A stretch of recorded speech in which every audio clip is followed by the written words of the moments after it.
សូមគោរពបងប្អូនទាំងអស់គ្នាថ្ងៃនេះបងក្រឹមហើយនឹងបងកដែនបាទមកសម្អាតកន្លែងអណ្ដូងទឹកគឺជាអណ្ដូងដែលអក្សរាបងចាឈ្មោះអូនទៅដល់ដៃឈ្ងួនអូនប្រែសំណៃនៅនេះគឺជានៅចាប់ដៃតម្លៃ500គឺមានន័យថា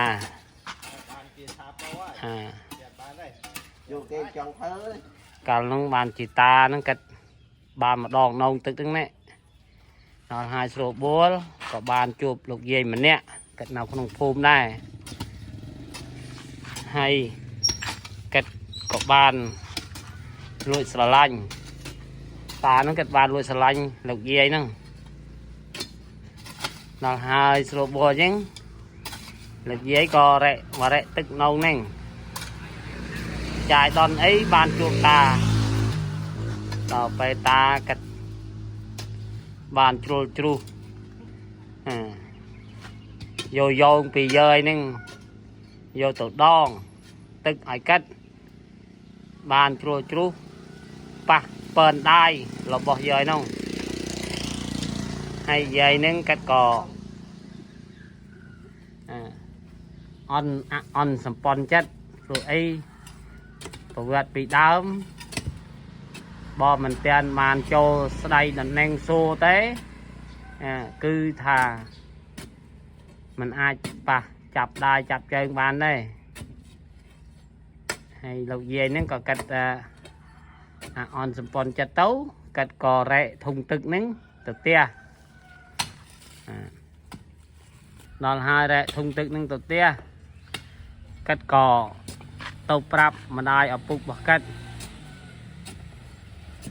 ប្រាប់ថាម៉ែហើយតាក្រូចនេះគេតាក្រូចនេះខ្ញុំមិននិយាយបញ្ចាញ់ឈ្មោះទេខ្ញុំនិយាយរឿងតាក្រូចនេះកាត់ក៏ប្រាប់ថាម៉ែហើយតាក្រូចនេះកាត់បានយោងពីដៃរបស់ខ្ញុំយកទៅដងទឹកហើយបានប៉ះពាល់ដៃខ្ញុំបានក៏ម្ដាយរបស់លោកយាយហ្នឹងកាត់ក៏អន់ចិត្តកាត់ក៏ខឹងកាត់ថាយោចិត្តអីក៏ធំមែនម្លេះហ៊ានមកប៉ះដៃកូនស្រីរបស់អញបានហើយស្រុកបលយាយហ្នឹងកាត់ក៏ចាប់ដើមក៏ទៅប្រាប់មេឃុំហើយមេឃុំហ្នឹងក៏កោះហៅកាត់ហៅតាក្រូចហ្នឹងឡើងទៅចឹងមិនឯងមិនក៏ហន់ចាប់ដៃកូនគេបានតានោះគាត់ថាគាត់មិនចាប់ដៃទេគាត់ចូលយោងទៅដងទឹកឲ្យហើយក៏បានជ្រុលជ្រុះប៉ះលើដៃបន្តិចបន្តួចទៅដល់ហើយស្រួលបួយាយនោះក៏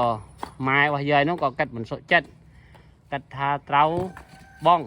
លុយប្រាក់ដល់ហើយស្រួលបួលតានោះកាត់ក៏ព្រមបងលុយដែរព្រមនោះបងលោកយាយនោះកាត់តើបង700រៀលពីដើមនោះខ្ញុំក៏មិនដឹងប្រមាណដែរដល់ហើយស្រុកវបន្ទាប់មកបានជាតានោះគាត់ថាទេគេថាទៅដែរបន្តិចបងដល់ថ្លៃខ្ញុំនេះដល់700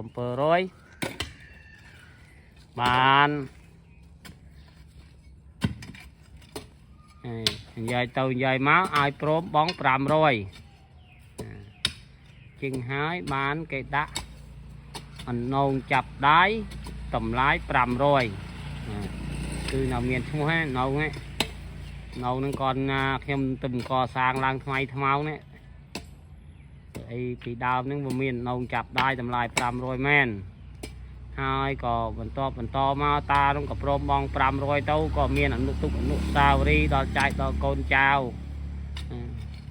ទុកកានស្នាមនៅរំលឹកនៅអត្តន័យដល់ពីរូបសើទុកដើម្បីឲ្យកូនចៅឲ្យដឹងឮ ថានៅចាប់ได้តម្លៃ500នេះគឺជាមានពិតបាទហើយខ្ញុំក៏សូមថ្លែងអំណរអគុណទៅដល់បងប្អូនទាំងអស់គ្នាបើបានឃើញវីដេអូនេះហើយជួយចុច Subscribe ឲ្យខ្ញុំផងហើយក៏ចុច đăng ký ឲ្យខ្ញុំផងបាទអរគុណ